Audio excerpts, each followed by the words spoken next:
Bienvenue à tous pour cette session qui est consacrée à l'un des usages des légumineuses, qui est l'alimentation animale. C'est un débouché non négligeable pour les légumineuses.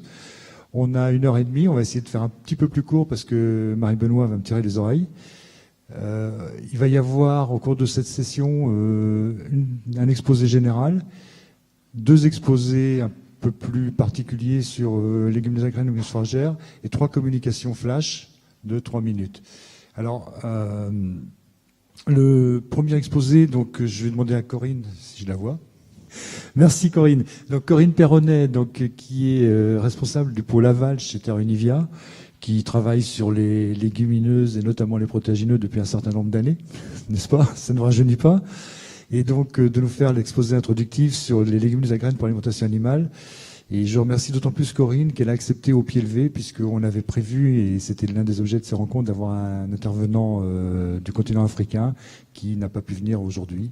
Et Corinne a accepté gentiment de boucher le trou, mais pas que ça quand même, parce que je sais que tu connais bien le marché. Je te passe la parole.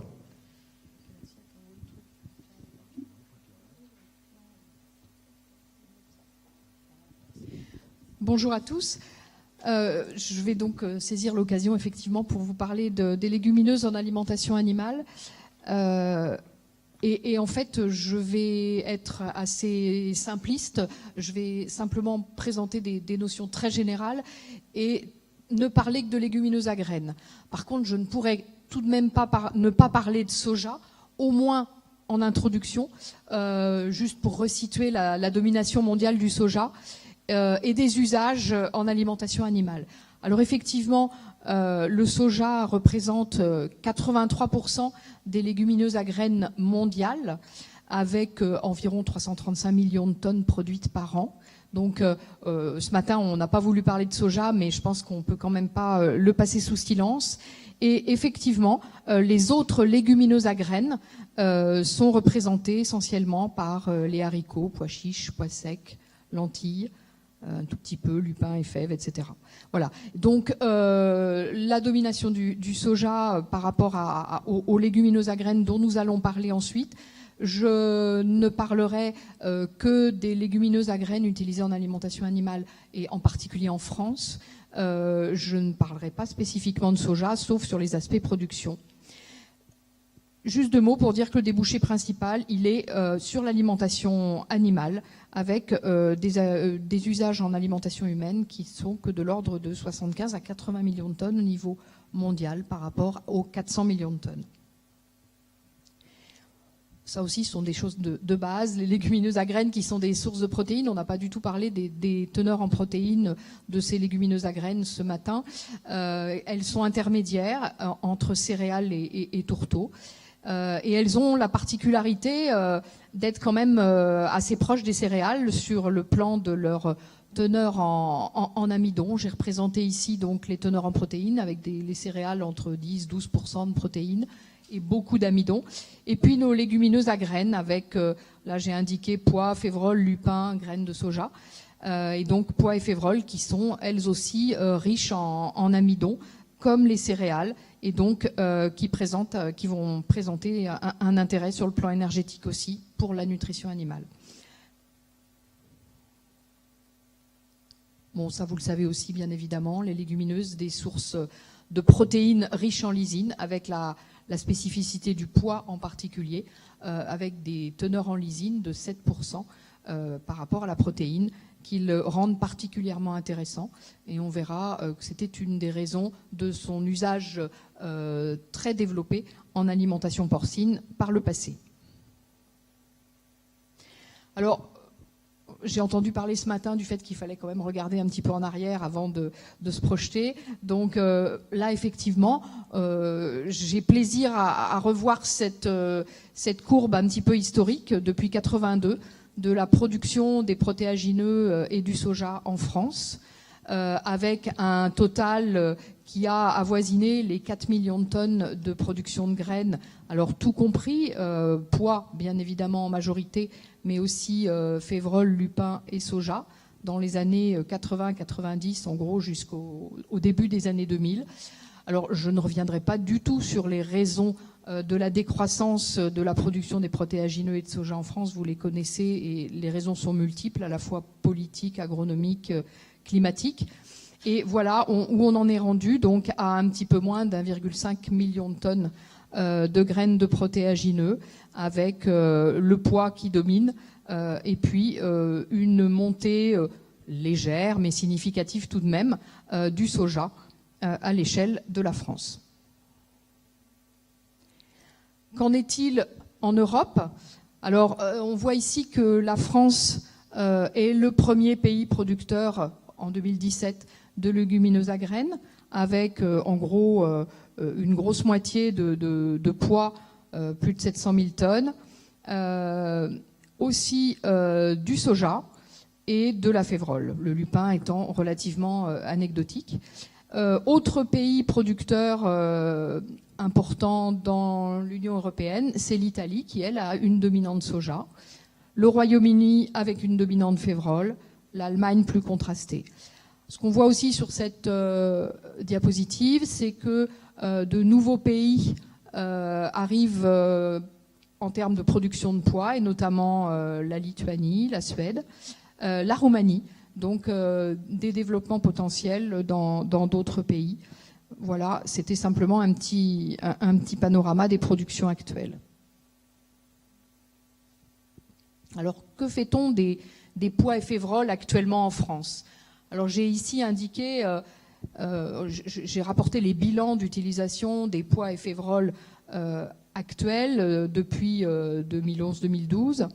Et j'ai indiqué en fait les principaux usages, donc les usages en alimentation humaine, qu'ils soient sous forme de graines entières ou d'ingrédients, les usages en alimentation animale en France, à la fois en aliments composés et ou en autoconsommation, les exportations vers l'UE, qui sont très généralement destinées au secteur de l'alimentation animale, notamment sur le nord de l'Europe, Belgique, Pays-Bas et un petit peu sur l'Espagne. Et puis l'export vers d'autres pays tiers. Alors, en ce qui concerne le pois, c'est essentiellement l'Inde, pour une utilisation en alimentation humaine, et une toute petite ligne sur l'export vers la Norvège. En ce qui concerne la févrole, même type de graphique, avec, on voit une utilisation en alimentation animale qui est certes dominante, mais qui est, je dirais, à une échelle bien différente de celle du pois, puisqu'on n'est qu'à moins de 200 000 tonnes de production, et avec des usages... des exportations vers d'autres pays, et notamment vers la Norvège, qui deviennent assez significatives, sous forme essentiellement de févroles décortiquées pour l'aquaculture. Voilà. Et donc le résultat de tout ça montre qu'en fait, moins de 400 000 tonnes de graines de pois et de févroles sont actuellement utilisées en alimentation animale en France. Alors que on avait historiquement un gros marché pour le pois et la févrole qui était représenté par l'alimentation animale, puisque j'ai repris la courbe précédente qui montre, alors on a ici l'alimentation animale qui est représentée par le gros pavé, le gros pavé ici, et donc qui montrait que dans les années 90-92, on a utilisé jusqu'à plus de 2 millions de tonnes de pois dans les aliments du bétail, et ce qui représentait à peu près 10% des matières premières du secteur de l'aliment composé, ce qui était considérable. Bien évidemment, à l'époque, on fabriquait environ 22 millions de tonnes d'aliments composés en France, et donc 10% des matières premières, c'était du pois. Donc vous voyez, par rapport à 400 000 tonnes actuellement, où on est arrivé.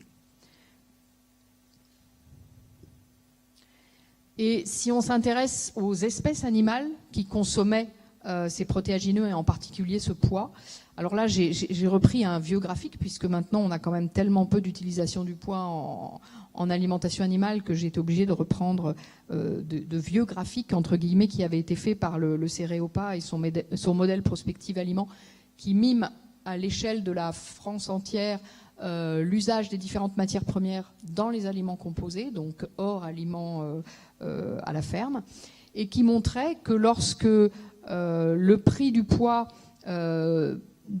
variait autour de son prix moyen, on pouvait augmenter considérablement son utilisation, et cette utilisation se faisait essentiellement en aliment porc. L'aliment porc pouvait absorber presque 1,5 million de tonnes de pois dans ces années 2000. Les autres valorisations par les bovins, donc vaches laitières, bovins viande, arrivaient avec des prix qui baissaient, et les valorisations en aliments volailles étaient encore plus difficiles. Alors on peut dire que les protéagineux, par le passé, ont participé à l'autonomie protéique de la France et dans une bien moindre mesure de l'Union européenne, puisqu'effectivement, là, j'ai représenté les bilans en matières premières riches en protéines. Alors, c'est un petit peu particulier, c'est hors céréales. On ne s'intéresse qu'aux matières premières qui contiennent plus de 15% de protéines dans leur matière brute, et on compare leur production et leur consommation dans le secteur de l'alimentation animale. Et ces bilans ont été faits depuis le début des années 70.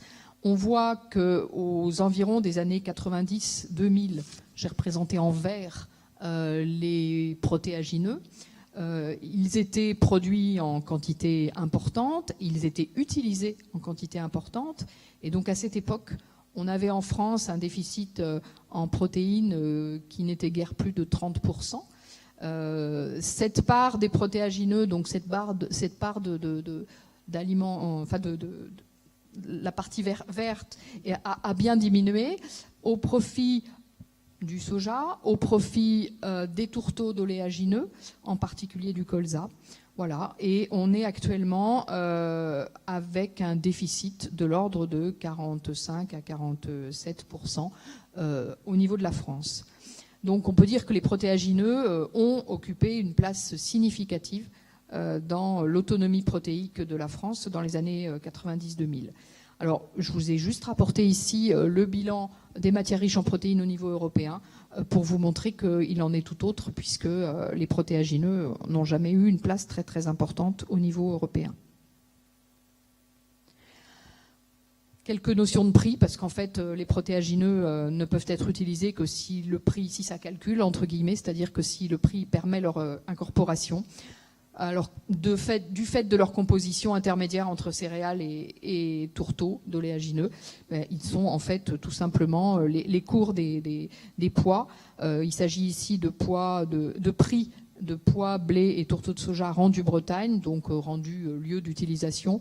Les prix sont intermédiaires et j'ai fait un petit focus ensuite depuis 2005 sur l'évolution des différentes sources des différentes matières premières, en particulier du tourteau de soja, du tourteau de colza, qui sont utilisés pour leurs protéines avant tout. Et le pois standard et en dessous le pois fourragé. Et on s'aperçoit qu'en fait c'est l'écart entre le prix du pois standard et le prix du blé fourragé qui va déterminer son utilisation potentielle en alimentation animale. Et lorsqu'on avait entre 2015-2016 des écarts qui étaient de 80 à 90 € tonne, il était très difficile d'incorporer des protéagineux en aliments du bétail, alors que il y a eu peut-être une petite fenêtre de tir début 2018, entre février et août, où on avait des écarts qui n'étaient guère que de 30 € la tonne. Voilà, donc c'est bien évidemment le prix des protéagineux qui détermine leur intérêt en aliments composés.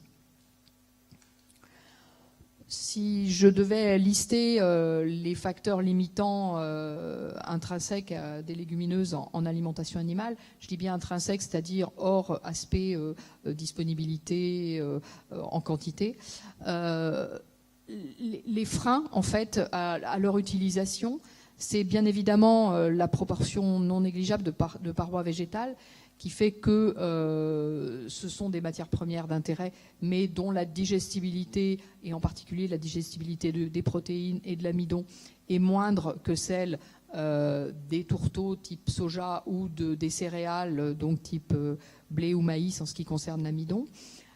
Donc les parois végétales sont des facteurs d'indigestibilité. La présence dans certains cas de facteurs antinutritionnels, mais dont on sait en général, contre lesquels on sait lutter. Les facteurs antitrypsiques du soja, quand même, il faut en parler, puisque la graine entière de soja est difficilement utilisable par des monogastriques si elle n'est pas traitée, puisque ce sont de vrais facteurs d'indigestibilité. Facteurs antitrypsiques qui sont dans une vraiment toute moindre mesure présents dans le pois d'hiver, enfin qui étaient présents, mais qui ne sont plus présents dans les variétés actuelles. Les tanins, caractéristiques des variétés de févrole à fleurs colorées. La vicine-convicine, encore que là aussi il y a des travaux de génétique qui ont réduit ces teneurs en vicine-convicine. Les alpha-galactosides en ce qui concerne le lupin. Bon, mais j'ai envie de dire, le facteur limitant, c'est pas vraiment les facteurs antinutritionnels, c'est la disposition, c'est la mise à disposition en quantité suffisante de protéagineux de façon régulière sur le marché, de façon à ce que les fabricants d'aliments du bétail puissent mettre à disposition une cellule de stockage régulièrement pour stocker ces protéagineux et donc les utiliser régulièrement dans les rations. Ne pas pouvoir assurer une utilisation régulière de protéagineux est un réel facteur de non-utilisation, je dirais, des protéagineux en aliments composés. Voilà, donc comment reconquérir ce marché de l'alimentation animale? Donc première chose, effectivement, augmenter la disponibilité et la régularité de cette production. Alors, réduire la variabilité de la qualité, j'ai quand même entendu ce matin qu'il y avait une multitude, une diversité importante dans les protéagineux. S'ils sont suffisamment caractérisés, c'est pas un problème pour les fabricants d'aliments du bétail qui savent très bien les utiliser en fonction de leur qualité. Mais simplement, à l'intérieur d'une même espèce, lorsque cela varie trop, c'est toujours pénalisant en aliments du bétail parce qu'on a tendance à prendre la valeur moindre et du coup à gâcher, entre guillemets, à gaspiller de la valeur nutritionnelle. Et puis, comment reconquérir? C'est mettre en avant des atouts environnementaux, ça on les a largement exposés ce matin. Mettre en avant un caractère non OGM des protéagineux. On n'a pas trop parlé des attentes des consommateurs, mais les attentes par rapport aux aliments non OGM sont réelles et croissantes.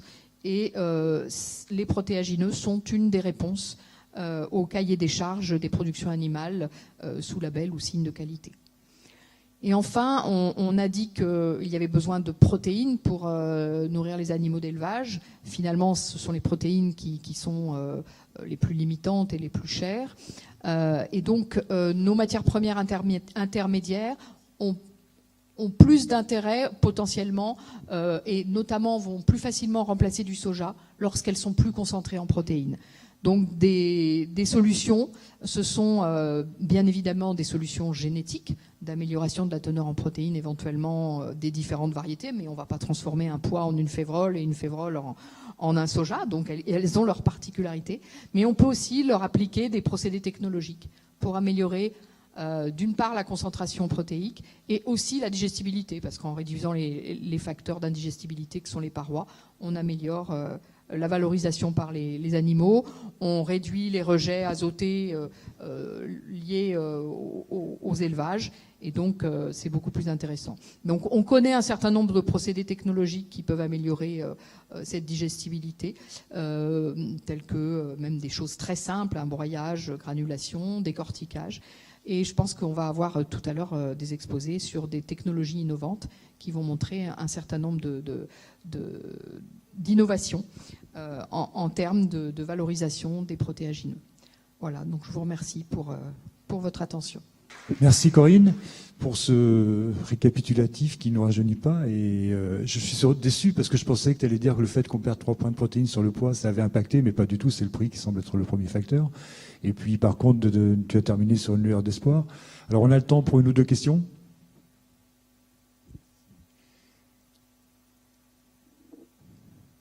Alors,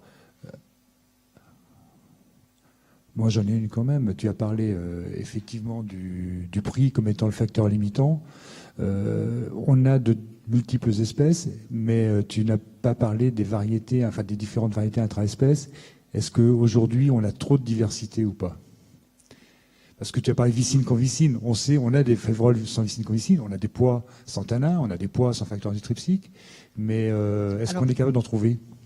Effectivement, la diversité, elle est intéressante sur le plan de l'amélioration de la qualité. Elle peut être un facteur limitant lorsqu'il y a une trop grande segmentation par rapport à un secteur industriel comme celui de l'alimentation animale.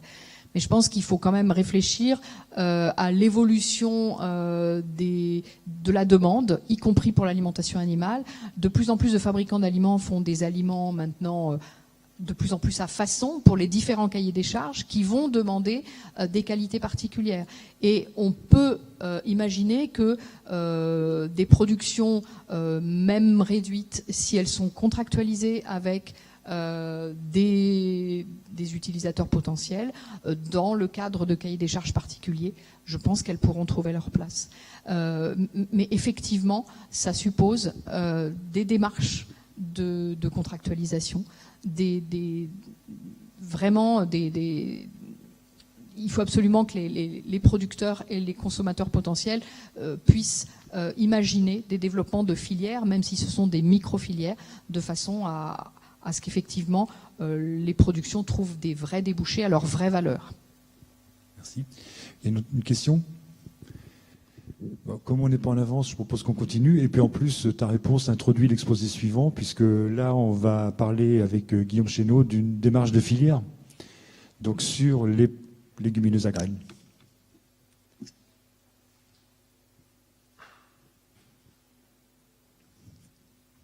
Donc Guillaume est directeur R&D chez Valorex. Je pense que tu peux te présenter.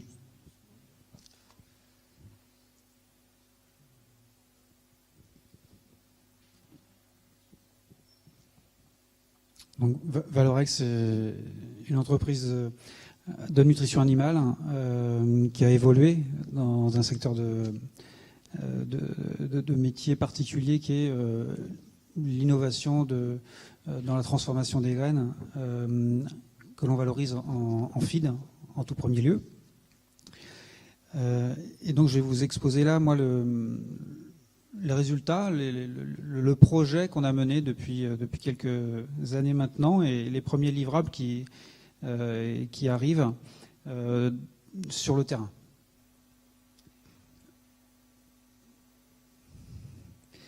Donc c'est un projet collaboratif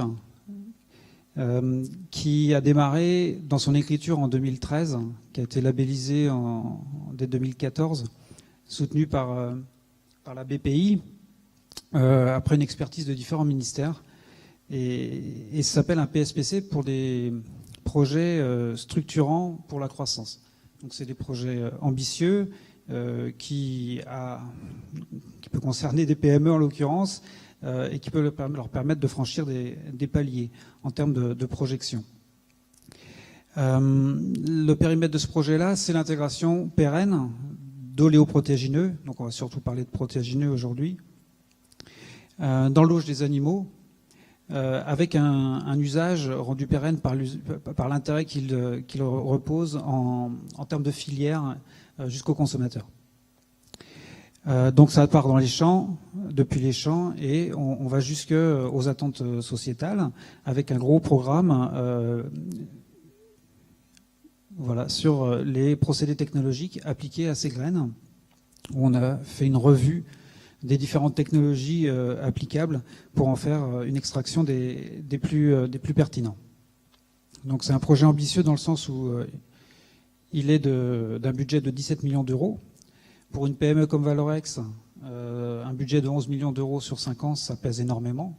Donc c'est un projet stratégique de l'entreprise pour les 15 ans ou 20 ans qui viennent, avec une aide de l'État à hauteur de 25% sous forme de subvention et 25% sous forme d'avance remboursable. Donc on est en collaboration avec l'INRA, avec 6 centres de recherche. Bleu Blanc Cœur est une des finalités du programme, puisque l'enjeu est non seulement de pouvoir communiquer sur un modèle agricole favorable pour la nutrition et la santé de l'homme, mais un modèle agricole qui gagne également en durabilité avec un sourcing local, notamment des protéines. 2 groupes coopératifs dans l'Ouest et dans l'Est, Terrena et Dijon Céréales, sont également partenaires. Et les 3 pôles de compétitivité ont labellisé le programme. On en est à un stade bien avancé, puisqu'on a 3 années de recherche qui se sont écoulées. On est sur, on va dire, le déploiement de nos connaissances actuelles sur le terrain. Les moyens qu'on a mis en œuvre, je vais le résumer presque en une slide, ils sont importants, ils sont aux différentes échelles de la chaîne alimentaire, à commencer par les productions végétales. On a chiffré l'évaluation de 190 itinéraires techniques différents,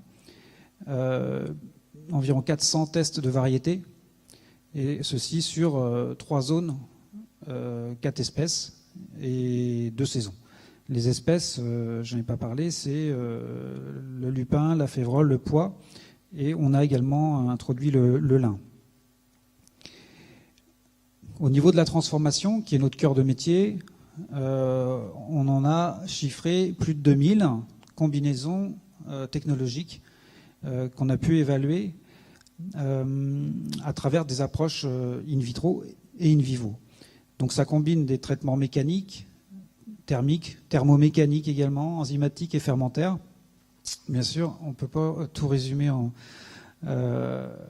quelques minutes, mais je vais faire l'effort de vous présenter les résultats les plus saillants. Et avec les différentes expérimentations, outils expérimentaux de l'INRA, 4 espèces ont été support de l'évaluation de ces produits, avec des essais de digestibilité in vivo, in saco, in vitro, et 700 tests animaux ont été évalués jusqu'à maintenant. C'est pas fini, mais le plus gros est fait. En termes de technologie, on a travaillé en entonnoir, avec d'abord une approche à l'échelle laboratoire, puis pilote, puis industrielle, avec des équipements qui correspondent à ces différentes échelles. Et là, je vous ai mis en comparaison des outils dont on a pu disposer pour, en l'occurrence, comparer des traitements thermiques avec ou sans pression associée à ces températures. À l'échelle animale, on a également fonctionné en entonnoir, avec d'abord la volaille comme finalement animal support du screening de nos procédés, avant d'en faire des essais de digestibilité avec un nombre de produits un peu plus restreint, mais quand même un certain nombre. Hervé pourrait vous l'en témoigner avec, on est peut-être rendu à 4 ou 5 séries déjà, d'une douzaine de régimes. Et des essais zootechniques sur les différentes espèces que vous voyez là, porc, poulet, poisson et pondeuse. Ça, c'est un exemple de plan d'expérimentation, puisqu'on a fonctionné dans certains cas avec des plans d'expérimentation qui nous permettent, à partir de 37 produits réalisés, avec un jeu de statistiques, de pouvoir obtenir des résultats pour 128 plus 64, 192 produits recomposés. Donc, ce qui nous permet d'acquérir une accélération de résultats sur l'ensemble des modalités qu'on a pu tester et dont on avait à cœur de faire des programmes destinés à être mis en application sur du court terme ou des programmes qui pouvaient être mis en application industriellement sur du plus long terme avec des technologies de rupture. Au niveau du ruminant, même démarche, du screening avec des étapes in saco ou in vitro, et puis progressivement des essais un peu plus lourds, mais avec moins de produits à évaluer, puisqu'on aura préalablement choisi les meilleures technologies. En termes de résultats, donc j'ai une slide par espèce.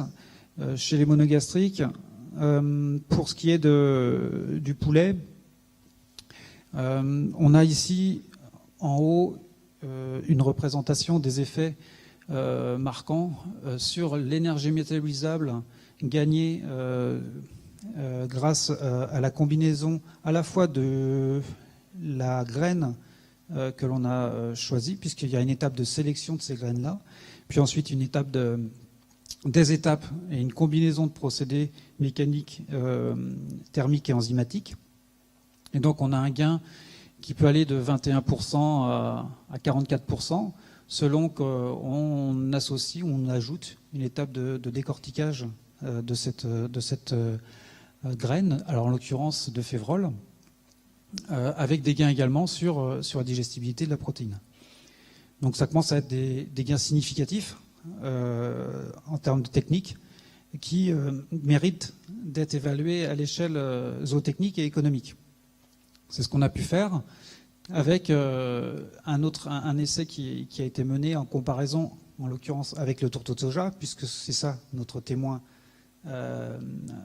effectif sur le terrain, pour obtenir finalement des résultats de performance en termes d'indice de consommation au moins équivalents, des résultats environnementaux dont on pouvait imaginer qu'ils étaient meilleurs. Effectivement, j'ai reporté ici deux critères. S'il y en a un qui est moins bon, c'est celui lequel on s'y attendait aussi, c'est l'occupation du sol, puisqu'on a des rendements qui sont un peu moindres sur cette culture-là. Et enfin, sur le registre économique, c'était pas l'objet premier de cette expérimentation qui était faite en station, mais quand on a fait l'évaluation des formules en prix qui avaient été délivrées, on était sur des coûts de revient qui n'étaient pas différents. Donc l'exemple là montre qu'avec des gains techniques sur les graines protéagineuses, on arrive à avoir des performances zootechniques équivalentes, une réduction de l'impact environnemental et pour un coût qui ne se retrouve pas supérieur. Ça, c'est sur le poulet.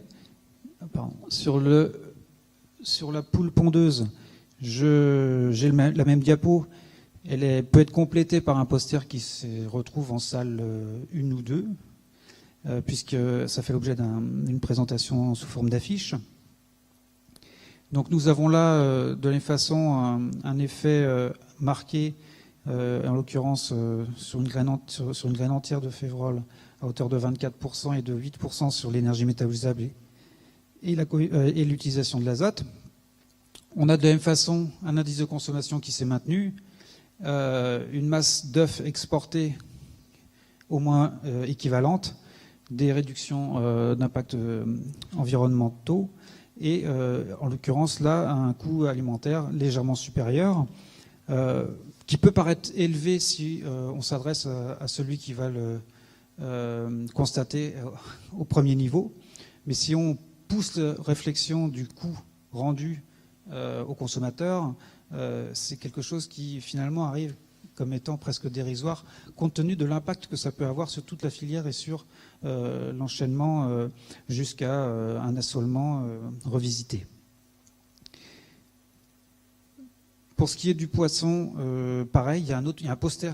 Et là, je vais peut-être pas m'étendre, je suis pas sûr qu'il y ait des spécialistes du poisson dans la salle. Mais juste pour dire, donc il y a un poster. Et ce qui est intéressant aussi sur le poisson, c'est sa particularité. Il est très embêté par les fibres. Et c'est une espèce qui bénéficie quelque part déjà d'un traitement de cuisson, par extrusion en l'occurrence, sur son aliment principal. Et là, on a pu réussir à démontrer que la combinaison d'un dépéiculage et d'une technologie bien paramétrée de cuisson-extrusion sur la graine, réintroduite dans un aliment qui va lui-même être extrudé, permettait véritablement d'avoir un gain technique sur la performance animale. Et donc, ça se traduisait en termes d'efficacité alimentaire et d'efficacité protéique.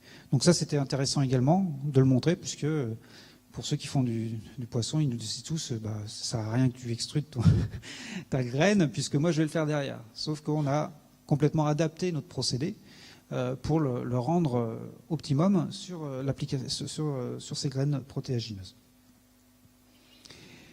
J'en viens maintenant au ruminant. Donc le ruminant, c'est un gros programme aussi. J'essaye d'extraire ici les faits marquants. Ce qu'on observe, c'est pas un scoop, il y a un effet des procédés thermiques sur la dégradabilité de l'azote dans le rumen. Donc cette dégradabilité descend, donc ce qui est recherché. On a comparé différentes technologies, des technologies de type toastage, de type cuisson-extrusion. On a observé plutôt de la variabilité liée à la température, mais pas seulement, puisque ça pouvait être également lié à la pression.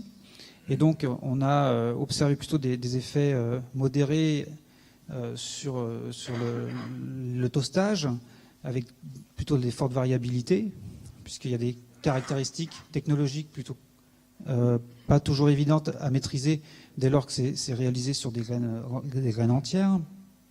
Et ensuite, c'est vrai qu'on a démontré que la pression, lorsqu'elle était combinée à une même température,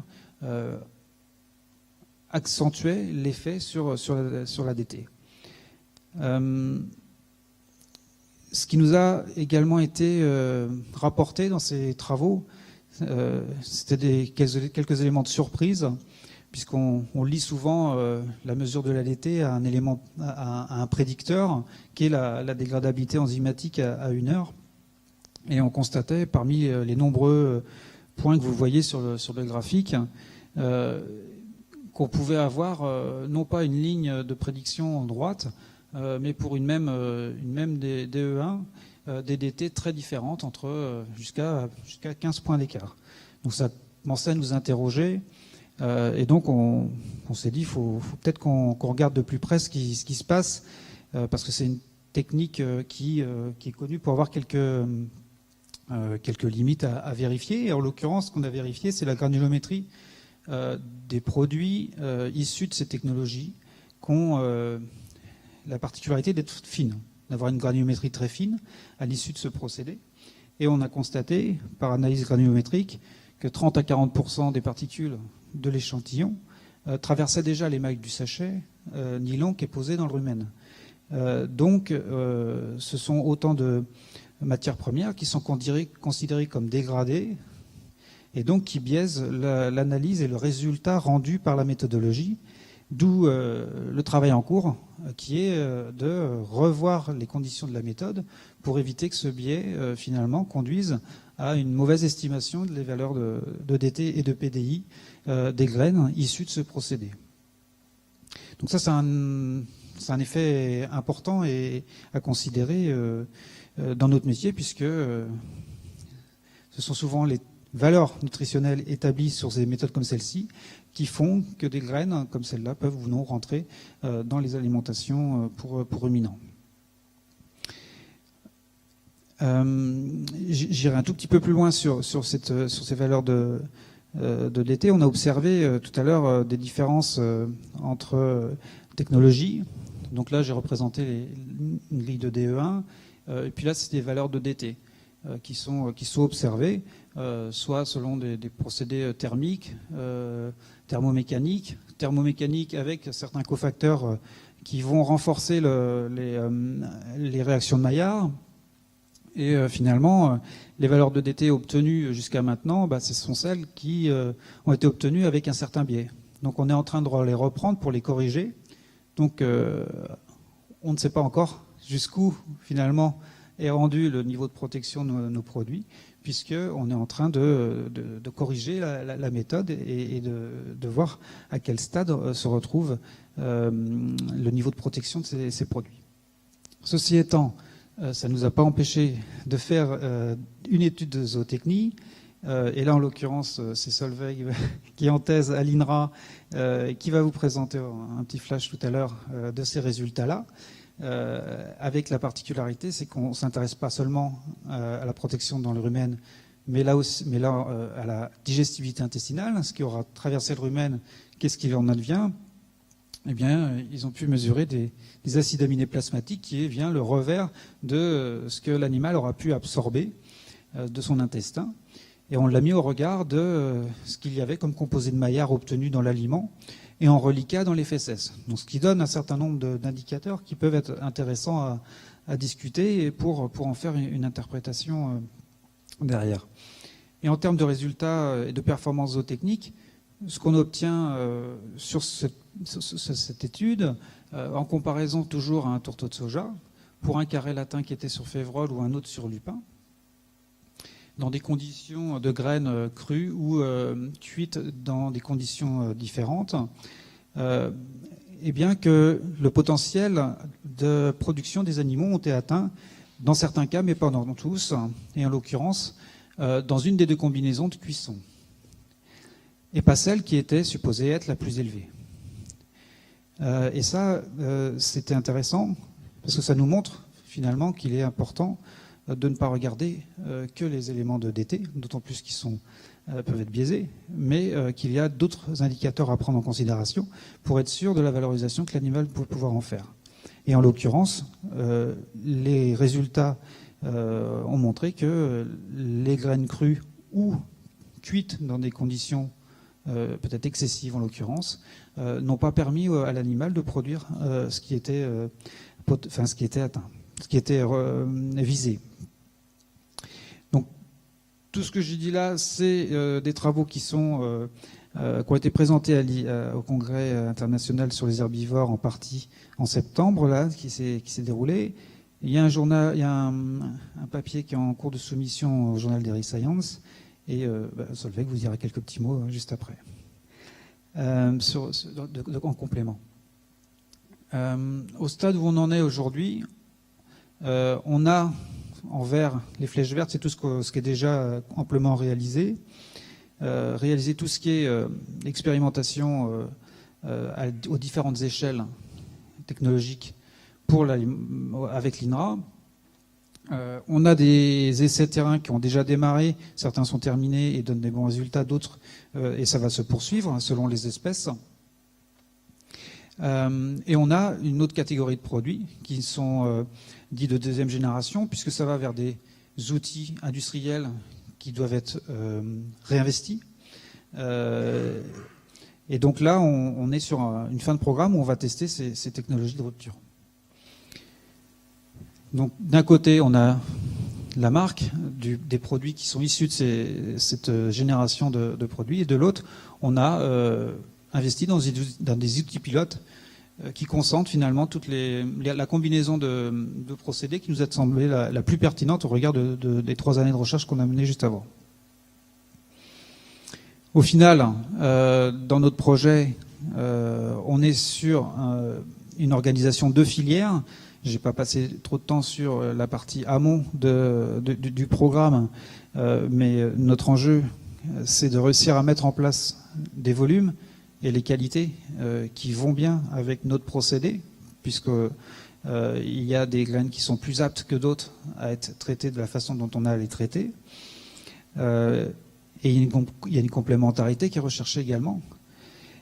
Et ensuite, il y a un contrat à passer avec cette organisation de production sur un temps qui est un cycle de 2 ans, entre le moment où on prend un engagement et le dernier mois à laquelle on va devoir consommer cette production de graines.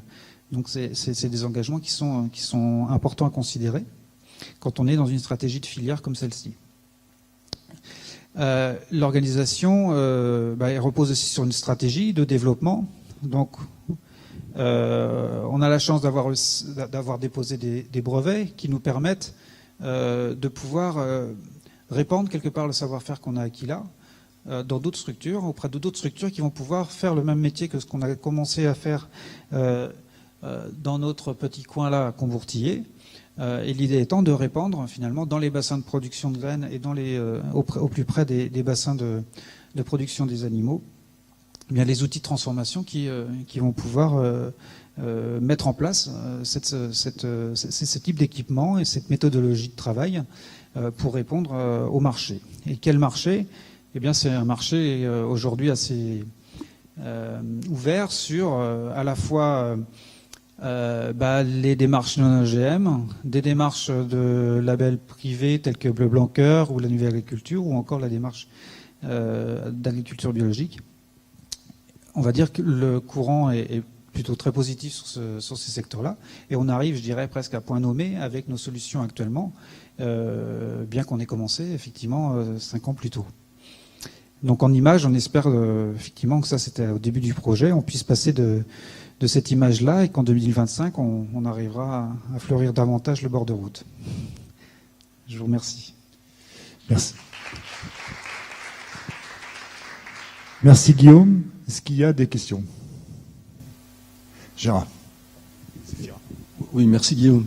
Je voulais revenir sur la question que tout à l'heure, le débat que commençait Corinne avec Hervé, sur les variétés par rapport et dans cette organisation de filières que tu viens de décrire, avec la grande question qui est le pas de temps. C'est-à-dire que si on veut les variétés ad hoc dans les 10 ans qui viennent, il faut aujourd'hui définir la cible et encourager la sélection dans cette direction-là. Et un outil pour encourager la sélection, c'est par exemple le CTPS et le règlement au CTPS. Donc je trouve ce projet extrêmement important et utile pour aider rapidement à faire évoluer le règlement CTPS s'il a besoin d'évoluer. Tu as donné des exemples Févrole et des premiers résultats.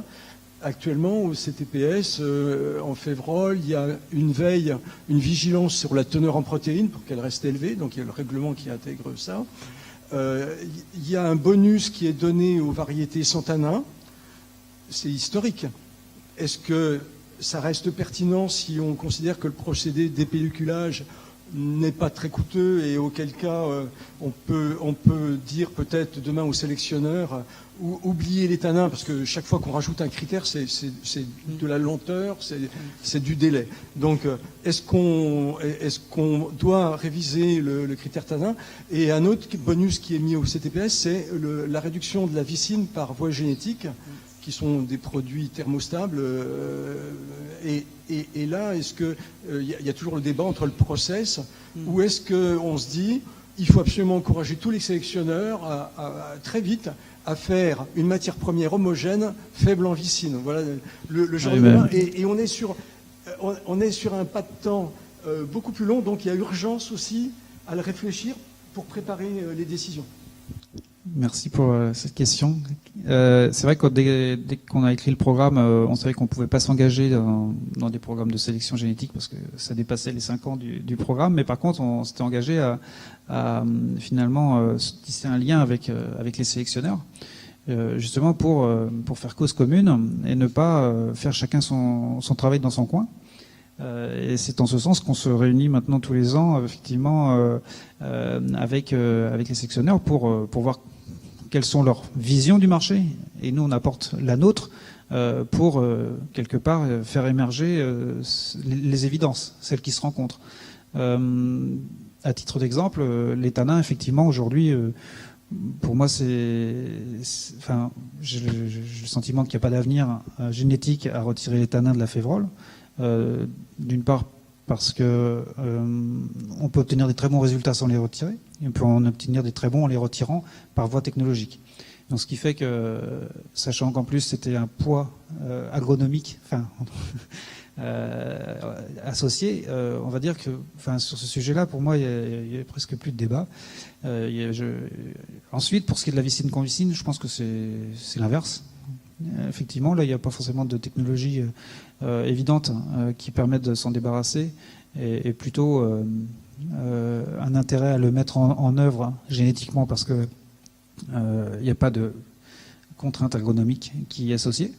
Et donc, je dirais que ça, c'est au contraire un intérêt, et on encourage même les sélectionneurs à le mener non seulement sur les variétés de printemps, mais également d'hiver. Voilà, par exemple. Merci. J'exprime peut-être une impression. Il me semble que c'est la technologie maintenant. Donc la matière première n'est plus considérée par rapport à ce qui se passe là maintenant. C'est que la technologie vient corriger les imperfections de la matière première. Est-ce que je me trompe? C'est une complémentarité. On va dire qu'effectivement, j'ai donné l'exemple des tanins où la technologie effectivement pallie à la difficulté génétique d'y remédier. À l'inverse, on est très content qu'aujourd'hui la génétique est avancée sur le côté vicine-convicine, parce que technologiquement on va mettre plus de temps à y arriver et finalement on va peut-être pas y aller parce que la génétique est tellement capable d'y aller qu'on va mettre ça de côté et on va pas s'en occuper. Okay. Donc c'est complémentaire. Complémentaire. Mais est-ce que ici le modèle, les substrats oléoprotéagineux se comportent de la même façon que les substrats protéagineux? Est-ce que vous avez parlé du lin? La présence du lin dans les produits que vous testez, c'est plus pour des raisons techno, je pense. Enfin, pour compléter peut-être la question de Zéphirin, c'est ça. Parce que vous traitez des mélanges 90-10, enfin, vous montrez des diapos. Oui, on va dire que dans tous nos protocoles, pour des raisons technologiques, on a dû associer effectivement les protéagineux avec une base de graines oléagineuses et on a choisi le lin, parce qu'on le connaît bien. Mais je dirais que sinon, structurellement, on fonctionne de la même façon. Quand on a démarré le lin, on a aussi commencé à discuter avec les généticiens sur ce qu'on cherchait à avoir. Et puis aujourd'hui, enfin, on continue de discuter avec eux encore 20 ans après. Donc Agathe Penant, Terinovia, merci pour cet exposé. C'est super positif pour nos filières protéagineuses. Ça fait du bien. Ma question, on a parlé ce matin, portait sur la bruche. Quid de la bruche dans votre sélection de graines de févrole? Est-ce que ce sera demain un critère limitant pour récupérer des graines ou les graines bruchées finalement peuvent entrer dans le process et donc redonner une dynamique à cette filière qui s'est un petit peu essoufflée à cause de ce ravageur-là, entre autres? Alors, je n'ai pas une maîtrise totale de ce dossier-là. Ce que je peux dire, c'est que le visuel n'importe pas. Le visuel de la graine n'importe pas sur notre choix de le collecter. Donc ça rentre pas dans le cahier des charges, déjà, ce visuel. Ensuite, s'il y a d'autres notions plus profondes sur des traces de ceci ou de cela, je ne sais pas si c'est le cas. Je connais pas bien le sujet. Je crois qu'en fait, on a travaillé surtout en pourcentage d'amélioration par rapport à un témoin, sachant qu'on on était sur plusieurs années, enfin je complète un petit peu ce que c'est Guillaume, et que c'est difficile d'avoir le même lot de graines pendant 2 ou 3 ans. En plus, les bruches, plus ça va, plus elles font des trous. Mais c'est peut-être ça aussi. Pour aller dans le sens à la fois des sélectionneurs et de ceux qui ont à produire dans les bonnes conditions, de la même façon qu'on paye depuis un certain temps les lots de graines sur le teneur de lin en oméga 3, on envisage de mettre des grilles de primes à la qualité sur des composantes nutritionnelles de ces graines, que ce soit la protéine ou l'amidon, qui sont une source énergétique. On l'a vu, il y a quand même un intérêt aussi à l'énergie de ces graines. Voilà, je suis désolé, j'ai un peu le garant du temps. Je vais demander à Marc Morel. Je demande à Marc Morel, pendant que Marc Morel s'installe, je vais... Non, c'est bon, je peux courir. Concernant les tanins, vous avez dit effectivement que là, il y avait une solution technologique avec notamment le décortiquage. Et je voulais savoir effectivement si le décortiquage, c'était pouvait être un critère, enfin l'aptitude au décortiquage pouvait être un critère de sélection pour les usages en alimentation animale. Alors, on est en train d'évaluer. Là, comme je disais, aujourd'hui, on n'a pas le décortiquage comme outil industriel dans notre environnement proche. Par contre, on l'évalue à l'échelle pilote. À ce stade, ce qu'on est sûr, c'est qu'on a déjà, sans décortiquage, des choses intéressantes à présenter.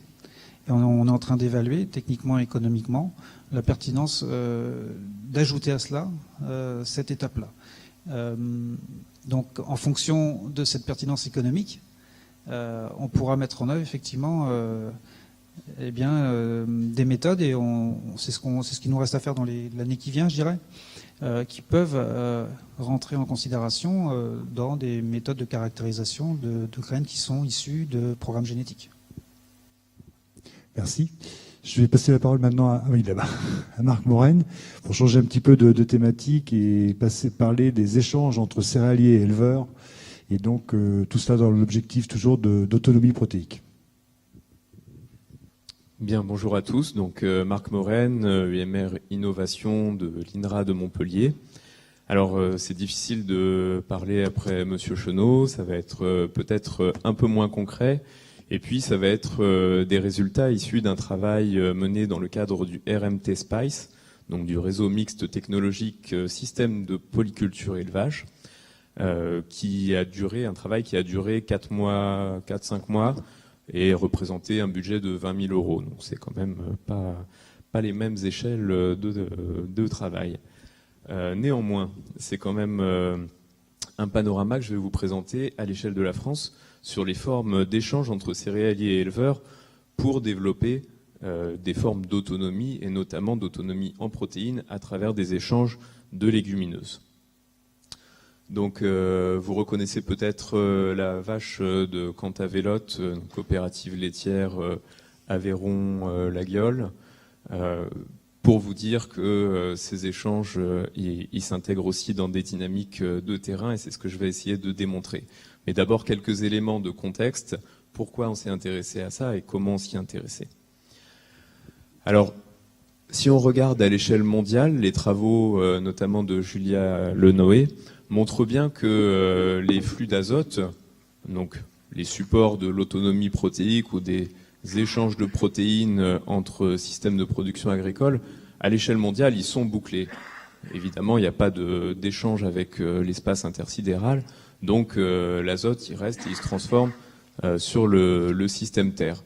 Sauf que, si on regarde à l'échelle nationale au niveau des régions agricoles, eh bien on constate que les entrées et sorties d'azote, importation, exportation à travers les produits agricoles, qui soient des intrants ou des exportations des ventes, ils peuvent être extrêmement importants. Et ça, c'est pas sans conséquence, c'est directement intégré et impliqué à travers les systèmes de production agricole qui sous-tendent ces échanges, ces flux d'azote au niveau mondial, c'est intégré dans les problématiques de durabilité qu'on va retrouver au niveau de la perte, de l'érosion de la biodiversité, notamment génétique dans les écosystèmes, et puis dans le déséquilibre des flux biogéochimiques à l'échelle mondiale. Ces problématiques planétaires, elles se retrouvent aussi à l'échelle française, à l'échelle nationale, dans d'autres problématiques environnementales, agronomiques, qui questionnent directement la durabilité du système de production agricole. On va regarder les nitrates dans les eaux profondes, les pesticides dans les cours d'eau, et puis les dynamiques de la matière organique dans les sols, donc qui vont influencer directement la fertilité des sols et donc la capacité à produire demain.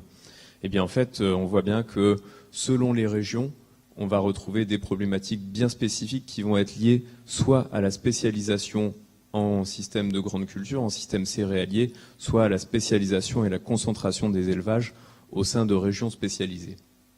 Donc à la racine de ces problèmes de durabilité, on a bien la déconnexion entre système de culture et système d'élevage. Ça s'observe dans les paysages, si on regarde un paysage alsacien dans les années 40, et puis ce que c'est devenu aujourd'hui, eh bien ça n'a plus rien à voir en termes de complexité et de diversité de l'usage de l'espace. Ça s'observe aussi à l'échelle nationale. Si on regarde l'évolution des surfaces en luzerne entre les années 70 et 2010, on observe deux choses. Que déjà, la luzerne, elle a globalement disparu de la plupart des régions françaises, et à côté de ça, elle s'est concentrée dans certaines régions, notamment certaines régions où elle est produite maintenant de manière assez intensive dans des systèmes spécialisés et pour répondre aux besoins de systèmes d'élevage spécialisés et concentrés. Donc tout ça, ça dessine ce qu'on appelle un système socio-technique, parce que c'est tout un ensemble de normes, de connaissances, d'appareils, que ce soit le conseil et la formation, les politiques agricoles, les filières industrielles et les marchés d'export, mais aussi tout ce qu'on sait et toute la connaissance technique et technologique autour de l'équipement, et puis aussi au niveau des identités socio-professionnelles qui se sont formées autour du métier de céréalier ou d'éleveur. Donc là, on a d'un côté tout l'appareil, toutes les représentations et tout l'appareil institutionnel de la spécialisation dans les systèmes de production végétale et dans les systèmes animaux. Alors un contre-modèle, une manière de re-questionner, de rediversifier les systèmes de production agricole, ce serait ce qu'on a appelé à quelques-uns qui travaillent sur ce sujet de recherche, l'intégration culture-élevage. L'intégration culture-élevage, ça ne va pas chercher bien loin, ça veut juste dire qu'on passe d'une situation de coexistence avec une déconnexion entre systèmes de culture et systèmes d'élevage qui interagissent à travers des filières et à travers un marché, à des formes de coordination qui peuvent être temporelles et qui peuvent être spatiales, donc à l'échelle locale, réintégrer localement culture, animaux et prairies dans des systèmes plus diversifiés. Et puis si on envisage une coordination sociale entre agriculteurs, donc entre fermes plus ou moins spécialisées, on envisage éventuellement de conserver des niveaux de spécialisation, mais de recréer de la diversité entre exploitations, eh bien on peut imaginer beaucoup plus de complexité et la possibilité de rediversifier à l'échelle territoire. C'est un peu ce qu'a mentionné Eric Juste ce matin, dans le cadre du développement de l'agroécologie, finalement, aller chercher de la diversité, il l'a martelé, diversité, dans les systèmes culture, animaux, prairies, avec des propriétés comme la connectivité, la diversité, la redondance des espaces, en vue de maximiser les services écosystémiques, donc services de régulation des bioagresseurs, services d'entretien de la fertilité des sols, et puis en parallèle, organiser tout ça au sein d'un système social, socio-technique, qui associe étroitement les agriculteurs, qui sont les premiers acteurs de la gestion de ces systèmes, mais également les collectivités, les gestionnaires des ressources naturelles, et puis les acteurs des filières et les coopératives. Donc on peut imaginer tout un tas de bénéfices. Alors ça, c'est un archétype théorique, c'est un peu un modèle pour réfléchir et pour penser des formes d'intégration culture-élevage durable et agroécologique. Le problème, c'est que en pratique, on a plutôt tendance à voir encore ça, plutôt que ces systèmes-là qui sont hyper diversifiés. On a ici une ferme qui produit des petits fruits, des légumes, de la volaille, du porc et des cultures énergétiques sur 1,5 hectare au Danemark. Et puis ici, une ferme du réseau Bernard Gabory. Passer de l'un à l'autre, on n'imagine pas le faire du jour au lendemain et ça paraît extrêmement compliqué du fait du verrouillage de tout l'appareil technique et institutionnel de l'agriculture. Pour autant, il y a quand même des lueurs d'espoir dans ce paysage et quelques petites choses qui nous disent que l'intégration culture-élevage, ça vaut le coup d'y réfléchir. Il y a des initiatives de terrain et puis il y a des observations qu'on peut faire. Par exemple, Alain Havet et puis ses collègues ont montré récemment que si on regarde l'autonomie protéique sur des exploitations laitières en Normandie, eh bien on voit que finalement, sur un échantillon qui est non représentatif à l'échelle française, mais quand même qui parle un petit peu, l'autonomie protéique, elle n'est jamais complètement nulle. Il y a toujours une part d'autonomie protéique, donc une part d'autoproduction des protéines sur l'exploitation. Et globalement, si on prend une tranche allant de 40 à 70% d'autonomie protéique, eh bien on retrouve quasiment toutes les exploitations qui ont pu être enquêtées dans le cadre de cette étude. Donc ça veut dire que les éleveurs, les agriculteurs, ils sont questionnés par ces problématiques d'autonomie protéique et ils y travaillent. En parallèle, ces questions d'intégration culture-élevage, elles ont un intérêt parce qu'elles font écho à toutes les problématiques d'économie circulaire, de reterritorialisation de l'économie, de la production et aussi de la consommation. Donc là, ce qu'il faut regarder, c'est ça, c'est une conférence de l'IFOCAP, donc l'organisme de formation continue des chambres d'agriculture, qui proposait de travailler sur, à l'ère de l'économie circulaire, la polyculture élevage se réinvente-t-elle à l'échelle du territoire. Il y a d'autres initiatives de terrain qui sont mises en avant dans la presse agricole, dans les organismes de recherche et développement. Donc ça valait le coup de faire un petit état des lieux que j'ai construit donc, en 2015 à travers une typologie des initiatives de terrain. Ces initiatives-là, c'était principalement les cases d'art mobilisation collective pour l'agroécologie qui étaient en montage à ce moment-là. Les premiers GI2E, groupement d'intérêt économique et environnemental, d'autres initiatives qui avaient été référencées par la FNAB, et puis d'autres initiatives de terrain que j'avais pu grappiller par investigation.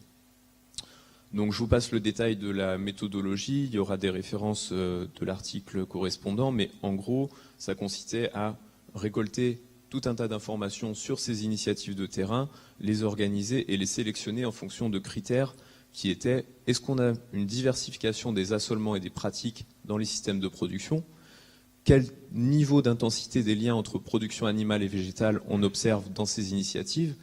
Et puis, est-ce qu'il y a d'autres activités, d'autres acteurs qui sont intégrés au-delà des simples échanges céréaliers-éleveurs? Voilà, donc au final, j'avais travaillé avec 65 projets et puis creusé 13 projets très emblématiques qui m'ont permis de construire la typologie que voici, donc qui se répartit sur un gradient allant de leviers mis en œuvre à l'échelle de l'exploitation versus à l'échelle du territoire, et puis visant principalement la réduction d'intrants, donc la reconception des systèmes en profondeur, versus la réduction d'impact, donc plutôt des améliorations, des optimisations des systèmes de production sans les reconfigurer fortement. 3 groupes principaux dans cette typologie: les initiatives de terrain qui travaillent sur le partage au niveau d'un groupe d'exploitation, soit de connaissances, soit d'équipements, avec des connaissances au niveau de la gestion de l'autonomie des éleveurs herbagers, une voie de transition particulière, des groupes qui travaillaient sur la diversification pour l'autonomie dans les systèmes d'élevage, donc de polyculture élevage, et puis certains qui travaillaient sur la diversification pour l'implémentation de techniques culturales simplifiées et de non-travail du sol. Donc des leviers principalement mis en œuvre à l'échelle de l'exploitation, mais avec des connaissances et de l'équipement partagés au niveau d'un groupe. Deuxième niveau qui nous concerne plus, puisqu'il mobilise plus des leviers à l'échelle territoire, c'est un groupe qui travaille sur des échanges au sein du collectif céréalier-éleveur. Donc échanges là de produits, et puis qui peuvent aller plus loin, qui peuvent aller sur de la construction de filières courtes, donc avec valorisation, travail sur la transformation et la commercialisation des produits issus des échanges au sein du groupe. Un type un peu particulier qui mobilisait des ressources foncières particulières au sein du territoire, donc c'était la mise à disposition de parcelles ou bien la mobilisation de friches du territoire pour développer ces échanges entre céréaliers et éleveurs. Et puis le dernier groupe, c'est deux archétypes autour de la méthanisation. Méthanisation développée soit au sein de collectifs d'agriculteurs, soit au sein de collectifs d'agriculteurs avec d'autres acteurs du territoire, notamment des acteurs industriels. Alors vous allez peut-être vous poser la question, où sont les légumineuses dans cette typologie? Finalement, on regarde des leviers, mais est-ce que ça parle de légumineuses? Bah oui, ça parle de légumineuses à tous les niveaux. Si on regarde le développement des fourragères pluriannuelles, donc majoritairement luzerne. Luzerne, c'est un levier, un terme, une voie de diversification qu'on a retrouvée dans quasiment tous les projets de cette typologie, certains plus spécifiquement sur le sainfoin. Donc, distribués à peu près partout, dans chaque type, on retrouvait des initiatives qui s'intéressaient à ces fourragères pluriannuelles. Sur les légumineuses à graines, donc soja, févrole, pois, là on est plus sur les groupes qui travaillaient beaucoup sur les cultures assolées, donc qui avaient une identité ou un lien plus particulier avec les systèmes de culture et avec une approche plus céréalo-compatible. Sur les métailles céréales légumineuses, donc les associations à la parcelle, là on les retrouve pareil à peu près partout, surtout dans ce groupe-là, diversification vers l'autonomie, dans ces 3 groupes d'échanges en collectif, et puis autour de la méthanisation aussi quelques initiatives qui travaillaient principalement sur les métailles, soit pour les ensiler, soit pour les récolter en grains. Enfin, dernier levier d'intégration de légumineuses dans ces systèmes, les couverts d'interculture. Alors là, j'ai mis une photo où ils sont pâturés par des moutons, mais ce n'est pas toujours le cas, même si l'objectif était quand même d'aller vers ce type d'innovation. Les couverts intermédiaires, donc on les retrouve, alors là, ils n'y sont pas, mais normalement ils y sont, dans les systèmes qui développent les TCS, dans les systèmes, dans les types qui échangent au sein de collectifs céréaliers éleveurs, donc mise à disposition de couverts intermédiaires pour l'approvisionnement en fourrage ou pour le pâturage direct, et puis également dans les systèmes avec méthanisation, avec parfois l'utilisation en tant que substrat de méthanisation. Donc une distribution assez large de ces légumineuses à travers différents leviers techniques. Les leviers techniques, j'en reparle pas, on pourra peut-être prendre des questions là-dessus. Par contre, ce qui est intéressant aussi, c'est de voir comment ces groupes, ces initiatives céréaliers éleveurs se saisissent d'enjeux d'organisation collective. Organisation collective des échanges de produits, donc comment on fait pour se livrer N tonnes de luzerne ou N tonnes de févrole. Organisation du travail, à partir du moment où on se met d'accord pour travailler ensemble, eh bien comment on va s'y prendre. Et puis la question du partage du risque qui ressortait dans de très nombreux collectifs. Ensuite, plus largement, dans d'autres groupes, on pouvait voir la question des acteurs partenaires pour l'animation de ces collectifs et puis pour, par exemple, la commercialisation, la diversification vers l'aval. Les questions d'investissement au sein des collectifs et puis les questions de structuration de nouvelles filières. Comment les agriculteurs se mobilisaient collectivement pour développer des nouvelles filières. En termes de représentation commune autour de ces projets d'intégration culture-élevage, ce qui ressortait fortement, c'était la dimension partenariale entre céréaliers et éleveurs, avec quelque chose de la nature de l'interconnaissance, d'aller faire un pas vers des professions, des voisins que parfois on ne connaît pas du tout parce qu'on n'est pas dans les mêmes réseaux techniques et professionnels, des questions d'ancrage territorial, de mettre en œuvre une reterritorialisation, c'est pas facile, de la production, avec parfois la question du lien entre producteurs et consommateurs dans le cadre des groupes avec circuit court, le retour de l'élevage dans certains territoires, mis fortement en avant par certaines initiatives de terrain, et puis les initiatives autour de la production d'énergie et de la contribution au développement local, donc l'inscription dans des projets de développement économique du territoire. Donc des dimensions collectives qui se mobilisaient autour de différentes représentations de ce qui fait l'intérêt et ce qui fait la mobilisation autour de l'intégration culture-élevage, avec une dimension identitaire assez forte. En perspective, la question que tout le monde se pose, est-ce que les initiatives locales autour des légumineuses, elles sont réellement des leviers pour déverrouiller ces systèmes de spécialisation vers une transition agroécologique? Si, je sais que vous vous posez tous cette question-là. Eh bien, oui et non. En partie, parce que en travaillant sur l'intégration culture-élevage, finalement, on va recréer des groupes locaux transsectoriels ou transprofessionnels, donc qui vont casser un petit peu les frontières professionnelles entre notamment céréaliers et éleveurs. On va travailler sur des filières territorialisées, la mise en place d'échanges locaux. On va travailler sur des projets collectifs qui vont demander de l'accompagnement, de l'animation, et donc liés à d'autres enjeux de collectifs. Dans certains cas, on va s'inscrire dans des projets de territoire, donc dans des projets de revalorisation de l'agriculture et du territoire. Dans d'autres cas, on va s'intéresser aux filières locales et à la qualification de la qualité due à l'origine locale des produits, donc des démarches de type AOP, même si elles disent pas forcément elles revendiquent pas forcément ce cadre-là.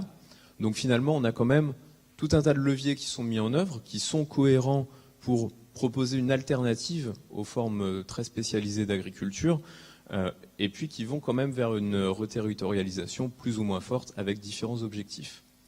Les légumineuses, elles prennent place évidemment dans ces nouveaux systèmes à différents niveaux, c'est ce qu'on a vu déjà.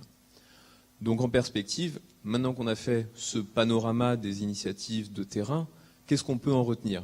On peut en retenir que ces initiatives de terrain, elles portent différents modèles. On a parlé de cohabitation de modèles ce matin. Moi, je suis complètement d'accord avec ça. Il faut organiser, réfléchir la coexistence de modèles sur les territoires, avec plus ou moins de légumineuses et plus ou moins de formes d'organisation entre céréaliers et éleveurs. Cela dit, ces modèles, il importe quand même de caractériser un petit peu leur performance, quels services, quel niveau de production on peut en attendre, quels bénéfices pour les territoires, et puis est-ce qu'ils sont reproductibles dans le cadre du changement climatique, de la limitation des ressources et tous les enjeux de durabilité des territoires.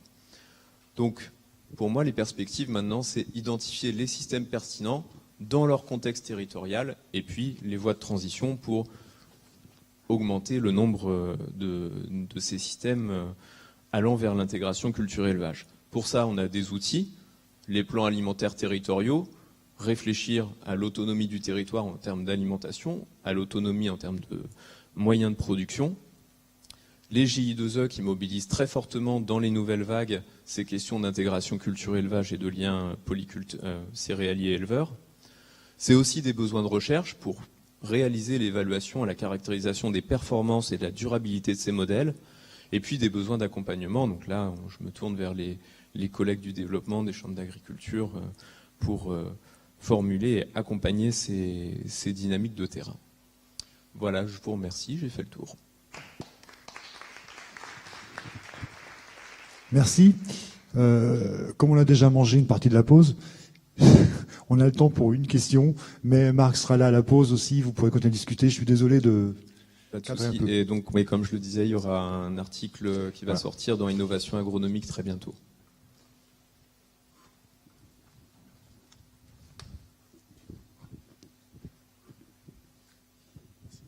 Oui, moi j'avais une question par rapport au système qui réintroduisent de l'élevage. C'est assez surprenant. Et du coup, quels sont les leviers qui font décider effectivement de revenir à l'élevage? Quelles sont les raisons qui portent à ça?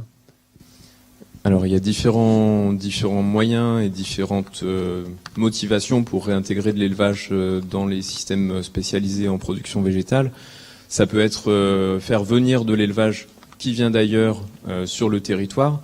Donc, par exemple, dans le projet Fricato, dans les Pyrénées-Orientales, ils ont mobilisé donc c'est la mairie qui a organisé le recensement des friches agricoles qui posaient un certain nombre de problèmes de territoire pour cultiver des fourrages, du sainfoin dans un premier temps, et puis après d'autres productions, et faire venir des éleveurs pour travailler, mettre en culture ces parcelles, et puis les utiliser en fauche dans leurs élevages.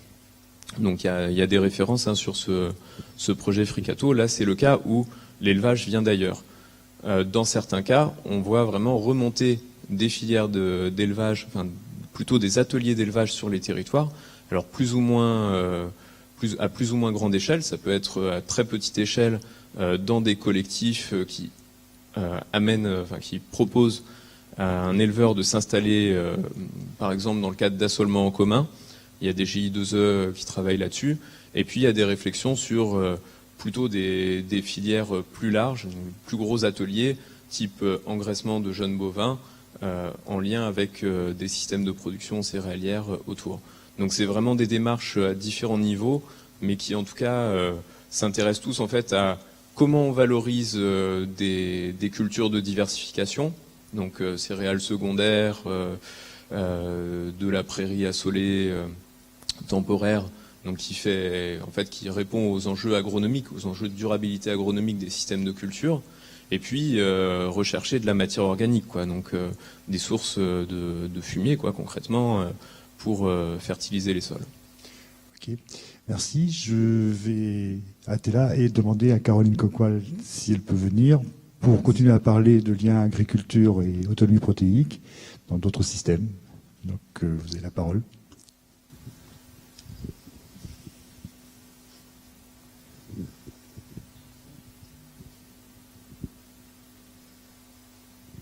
Bonjour à tous, donc ça va justement bien faire le lien avec le côté développement et élevage. Donc moi je vais vous parler d'une partie du projet Progrès Live qui vise à sécuriser et augmenter la production de protéagineux grains pour l'alimentation animale dans l'ouest de la France.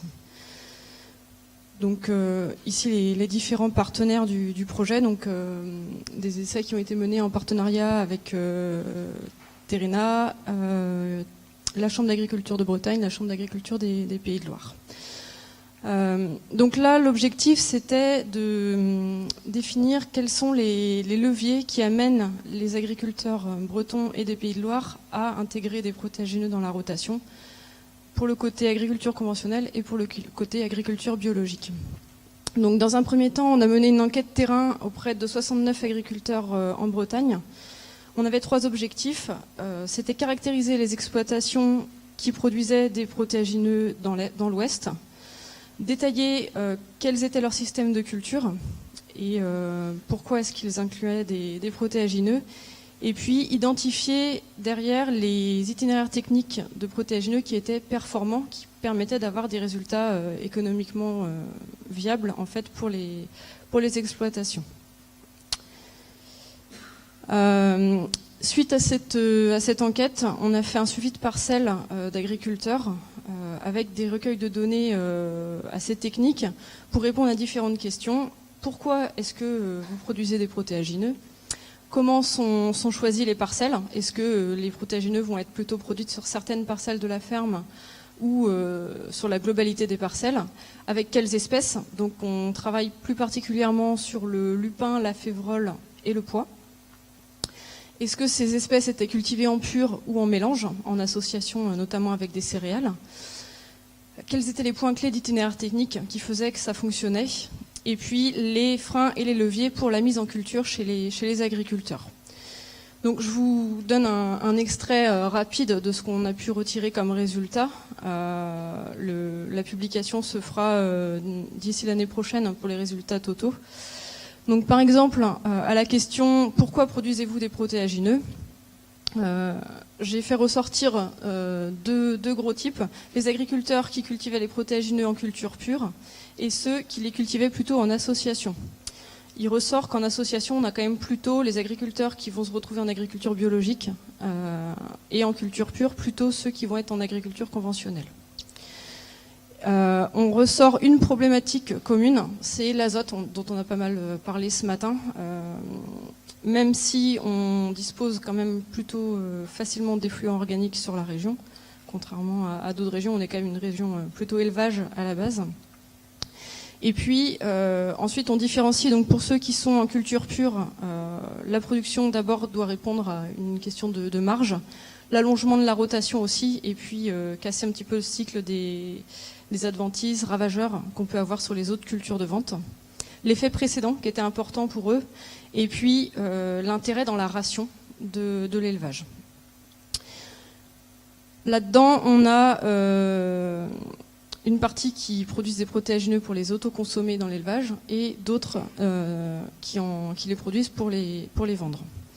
Et enfin, pour ceux qui cultivaient plutôt des associations, en premier choix en fait pour produire des protéagineux, c'était atteindre l'autonomie protéique, gérer le salissement, donc par l'association avec des céréales, sécuriser le rendement aussi. Le fait d'ajouter une céréale aux protéagineux, vu la variabilité des rendements de ces cultures-là, ça permet d'avoir les années où ça fonctionne difficilement, d'avoir une production de céréales qui permet de ne pas avoir une marge zéro sur cette parcelle-là. L'azote à nouveau, le fait d'avoir une double production aussi, de produire des rations équilibrées. Donc dans ces cas-là, c'est des agriculteurs qui vont récolter en mélange et distribuer en mélange, tel quel. Limiter les maladies sur le protéagineux et puis l'azote, donc j'en ai déjà parlé. Donc voilà globalement ce qu'on a pu et rapidement ce qu'on a pu travailler, sachant que les résultats seront disponibles à partir de l'année prochaine.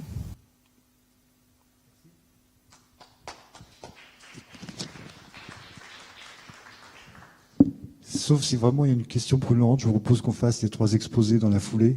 C'est des exposés courts, mais éventuellement, après, on pourra discuter. Donc, j'appelle Solveig. On va parler maintenant un peu plus de technique et de digestibilité chez les vaches laitières.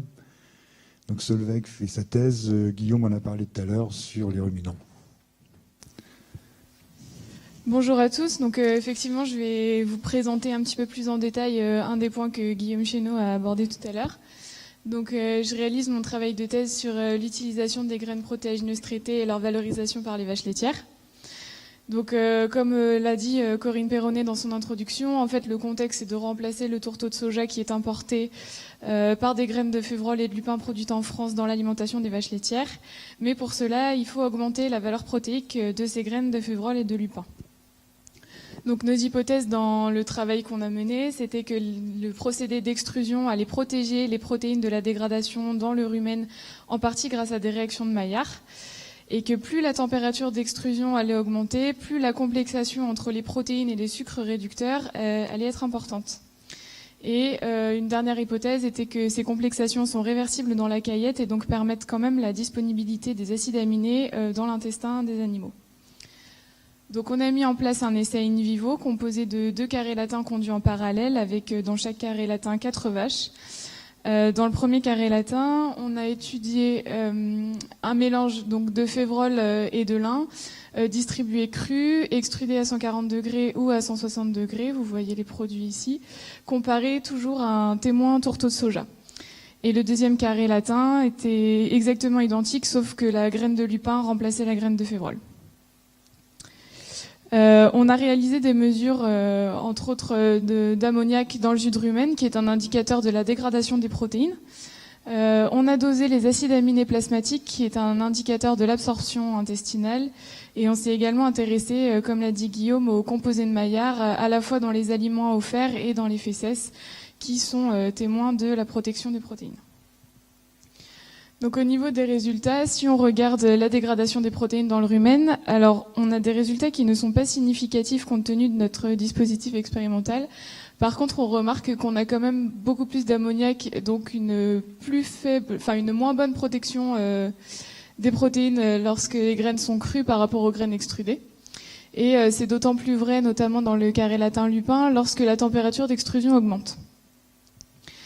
Concernant la disponibilité des acides aminés dans l'intestin, là encore, les résultats ne sont pas significatifs. Cependant, on observe une bien meilleure absorption des acides aminés dans l'intestin lorsque les graines sont extrudées à 140 degrés et meilleure que lorsque les graines sont extrudées à 160 degrés ou distribuées crues. Et enfin, si on s'intéresse à l'un des composés terminaux de la réaction de Maillard dans les fesses, on a un résultat significatif qui est assez surprenant puisqu'on a plus de composés de Maillard dans les fesses avec le témoin soja qu'avec la févrole. Donc voilà, on était assez surpris par ce résultat. Et si on regarde numériquement, on a plus de composés de Maillard dans les fesses lorsque les graines sont extrudées et a fortiori extrudées à haute température. Donc pour rejoindre ce que nous a dit Guillaume tout à l'heure, on a bien des réactions de Maillard qui ont eu lieu après l'extrusion des graines de févrole et de lupin. Ces réactions permettent la protection des protéines dans le rumen, cependant à trop haute température, comme on l'a vu avec une plus faible teneur en acides aminés plasmatiques et une plus haute teneur en composés de Maillard dans les fesses, il y a un risque de surprotection de l'azote. Donc voilà, pour nous c'était intéressant de voir que l'extrusion était un plus, mais pas forcément à trop haute température.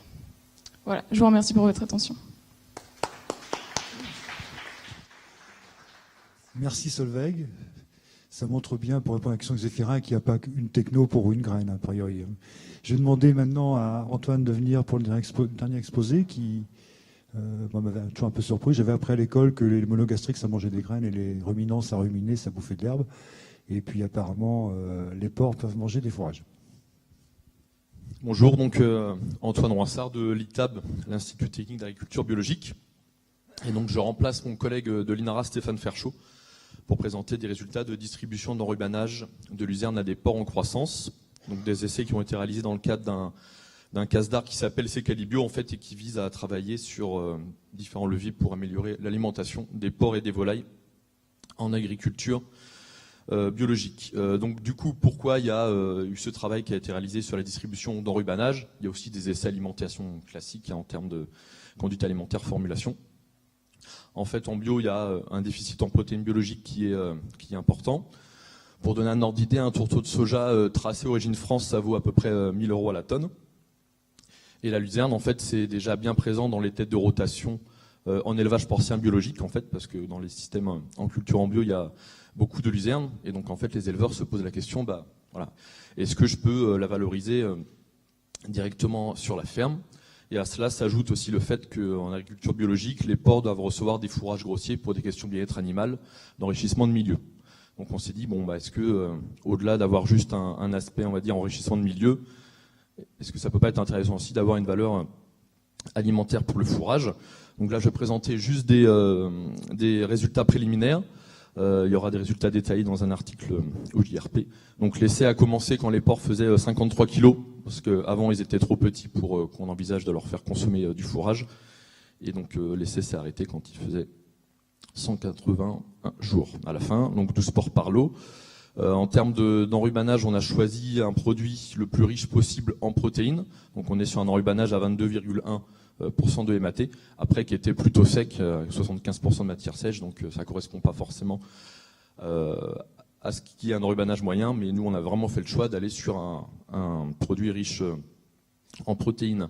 Donc il y a eu 5 modalités en tout, donc 12 porcs par modalité. Donc la première, le témoin, les porcs recevaient un aliment croissance, donc jusqu'à la fin, qui était calculé sur 4% du poids vif, donc on considère que c'était le 100%. Il y avait un lot qui recevait un aliment croissance, donc pareil 4% de son poids vif, plus de l'enrubanage de luzerne. Un autre lot qui recevait un aliment qui était appauvri en protéines et qui correspondait grosso modo à un aliment finition. Et ensuite, il y avait un rationnement à 85% par rapport aux modalités précédentes avec un aliment croissance. Et la même chose, et donc avec un aliment finition, donc double peine. L'idée, c'était de voir s'il pouvait compenser à la fois en quantité l'aliment et en qualité. Donc on a remis en brut là, les consommations moyennes sur toute la période de l'essai des animaux. Donc on voit que plus ils sont rationnés, que ce soit en quantité ou en qualité, et plus ça les a incités à consommer l'enrubanage, pour finir quand même à 670 grammes pour ceux qui avaient vraiment le plus gros rationnement. Côté résultats techniques, qu'est-ce que ça donnait ? En termes de GMQ, sur les 3 premières modalités, on n'a pas d'écart significatif. Par contre, ceux qui avaient eu un gros rationnement ont été pénalisés en termes de performance comme attendu. En termes d'aliments consommés par kilo de croix, il y a peu de différence pour les 2 premières modalités. Par contre, avec les animaux qui avaient un aliment finition, moins riche en protéines, évidemment, il était moins bien valorisé. Et par contre, il y a un certain intérêt pour ceux qui avaient un aliment croissance très rationné. Ils ont été plutôt efficaces sur l'utilisation de l'aliment. Un point aussi intéressant en termes de rendement carcasse, plus les animaux consommaient d'enrubanage, moins il y avait de rendement carcasse. Donc c'est aussi quelque chose à prendre en compte parce qu'il y avait plus d'intestins développés, donc plus de systèmes digestifs. Et enfin, donc les animaux qui étaient le plus rationnés, bon ça c'est classique, avaient un TMP plus élevé. Voilà, donc en termes de suite, il y a des démonstrations plus que des essais qui vont être réalisés en élevage. Donc en testant un aliment finition en faisant la distribution d'un fourrage riche en protéines pour compenser un aliment moins riche, et puis un rationnement plus élevé aussi de l'aliment sur la phase d'engraissement.